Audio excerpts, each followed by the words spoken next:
So I think about silver and gold stacking a lot. And with all of the potential and benefits that silver and gold stacking can bring to someone's life, and as important as silver and gold stacking is, in my opinion, for financial freedom, I began to start thinking about the logistics of silver and gold as a means of currency if things ever went south. And I know the term things going south is painting with a broad brush, but if things ever got so bad that the systems that keep our modern society functioning were to go away or shut down due to some catastrophic event or some significant economic turbulence, I was wondering, where would stackers pick up more precious metals? What systems are in place for silver and gold stackers to continue stacking if shit really hit the fan? So today we're going to talk about what silver and gold stackers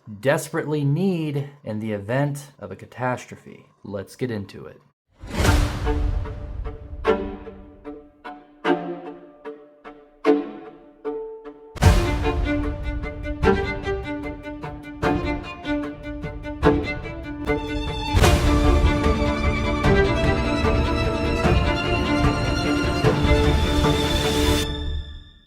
If you liked this video, please hit the like button and subscribe as we push hard for 4,000 subs. So I was thinking about this on the way to work the other day, and what would happen if SHTF finally occurred and we needed to use our metals for barter and trade? How would we determine the value of each and every piece? How much would 1 ounce be worth? How much would 5 ounces be worth? Would there be a difference in value between sovereign coins and generic rounds? Would there be a guideline as to how much each and every piece is valued? And I think that's something that the silver and gold stacking community needs to determine. Obviously, this would probably differ from nation to nation, but if the grid went down and we went back to the Stone Age overnight, I don't think anybody's going to be taking any vacations across the pond. So I think it's important that somehow we develop some value system. What do we value silver and gold at whenever we are having to reestablish our own economy and commerce amongst each other? We need some type of guideline. Do we just take a look at spot price before the collapse began and use that number as the value for silver and gold ounces? I don't know. So let's say silver's worth $50 an ounce before the collapse,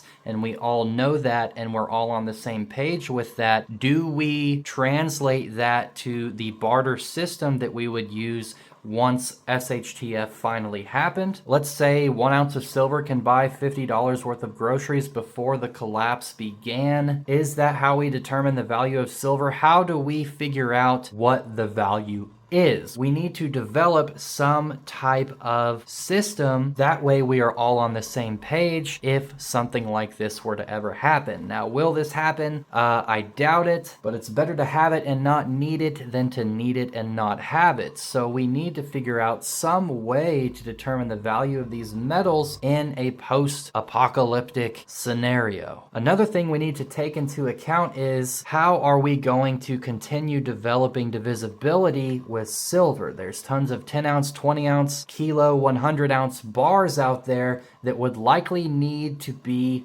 melted down into 1 ounce sizes. That way we can continue to transact. There's only so much silver, but there's an unlimited amount of transactions that will take place now and moving into the future. So the last thing that we want to have is a bunch of metal tied up in a large bar that people likely wouldn't be willing to accept to begin with. Now, I'm not saying that large bars are entirely useless for barter and trade, but it does help to have as much divisibility as possible. If you're trying to pick up supplies for the family at the local trade post, and what you're grabbing is only worth 20 ounces of silver, but all you have is a kilo bar, that presents some issues. So I'm wondering if there's any way that we can develop some level of infrastructure where we can melt down these bars and create 1 ounce rounds. It's especially important to take into account if the grid is down, how are we going to power these mints? There would have to be an established network of manually powered mints that can break down these larger pieces into more divisible ones. This is a very broad topic that's going to require a significant amount of discussion to come to any clear answers, and I don't think we're going to accomplish anything from this video alone, but the conversation does need to be started. We need to figure this out. It wouldn't make any sense if silver was valued significantly more in one part of the country and much less in another. We've all got to get on the same page on this. But anyways, guys, what do you think about this? How do we determine the value of silver pieces if SHTF ever really did happen? And how are we going to maintain divisibility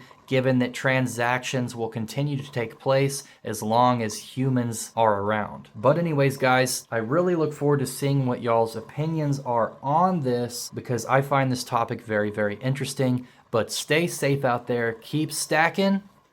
Peace.